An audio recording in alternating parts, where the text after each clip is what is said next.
Amis Fenotes, amis Gon, amoureux de l'Olympique lyonnais, bienvenue dans la Gon Humeur. Entre les épisodes de la Gon Humeur et les débriefs du blog Fenotes, Au Bien Joué vous propose Arrête de jacter, des petites capsules en mode portrait qui ont à cœur de défendre ce qui reste de l'institution, alors que nous faisons face à toujours plus de médias qui racontent absolument n'importe quoi.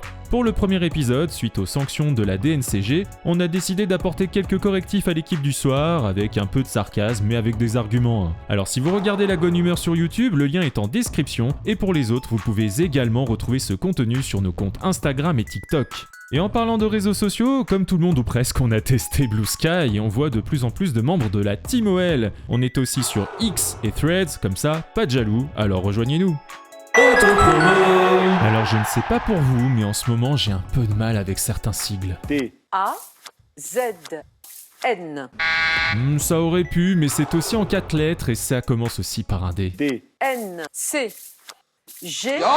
Bien joué. Eh oui, on aurait aimé oublier ce vendredi 15 novembre 2024, alors que nous sortions d'un derby certes chaotique mais néanmoins victorieux, qui nous rapprochait du podium de Ligue 1, la sanction de la Direction nationale du contrôle de gestion est tombée. Au mercato d'hiver, Lyon ne pourra pas recruter, les salaires seront encadrés et une relégation sera actée si d'ici le 30 juin, John Textor et ses équipes ne montrent pas patte blanche en remettant de l'ordre dans les comptes en banque. C'est un peu le mot d'ordre du côté d'Eagle Group, à ne pas confondre avec Eagle Holdings. Alors je vous épargnerai les décryptages ou autres analyses financières, il y a suffisamment de quoi se gaver grâce au contenu proposé par la communauté, parfois divisé sur certaines questions. De plus, notre président a décidé de tout nous expliquer. Pour schématiser, tout ce que j'ai compris de la conférence de Textor, c'est que nous sommes beaucoup trop cons pour comprendre la situation, que la DNCG fait son job mais ne comprend rien non plus à la multipropriété, et qu'il y a des méchants créateurs de contenu qui ont des opinions tranchées sur sa gestion.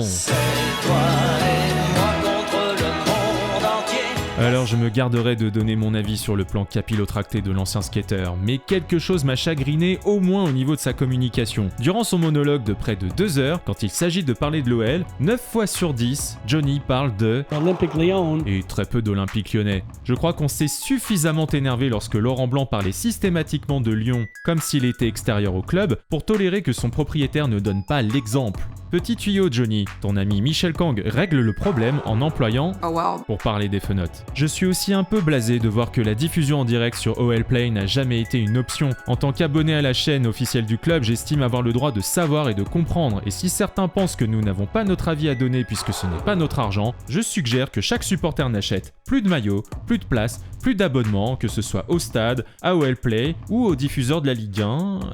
On me dit dans l'oreillette que pour ces derniers, c'est déjà un peu le cas. Si les raisons n'étaient que purement stratégiques vis-à-vis des actionnaires, alors pourquoi l'avoir mis sur YouTube quelques heures après ? D'autant plus qu'en tant que seul club français à être coté en bourse, l'OL a l'obligation de se montrer transparent. Et si le club rouge et bleu, qui a encore quelques actifs, est dans cette panade-là, qu'en est-il des autres clubs ? Mais chez Au Bien Joué, c'est bien l'OL qui nous concerne et je suis triste de voir tout ce qui a été construit mis en jeu, et si vraiment la DNCG est à côté de la plaque, ce n'est pas la première fois qu'elle nous a tapé sur les doigts pour des motifs similaires, et l'américain n'a visiblement pas compris la leçon. Si nous ne savons pas à quelle sauce on va être mangé l'été prochain, il faudra au moins revoir de fond en comble cette communication qui impacte non seulement les supporters sur le plan du moral, risque de fragiliser la confiance des investisseurs, donne du grain à moudre à des médias peu scrupuleux, et en définitive, fait mal à notre OL. Une chose est sûre, Pierre Sage aura un travail titanesque pour mobiliser un effectif qui, quoi qu'en dise Johnny, sera réduit cet hiver. Pour le meilleur ou pour le pire ? D'ici là, peut-être que les Bad Guns profiteront de leur déplacement à Angers lors du week-end du 8 décembre pour implorer une nouvelle fois la Vierge Marie, comme l'an dernier face à Toulouse au Groupama Stadium. Quelles que soient nos croyances ou non-croyances, on peut peut-être imaginer que ce jour-là, elle nous avait déjà écoutés. Affaire à suivre.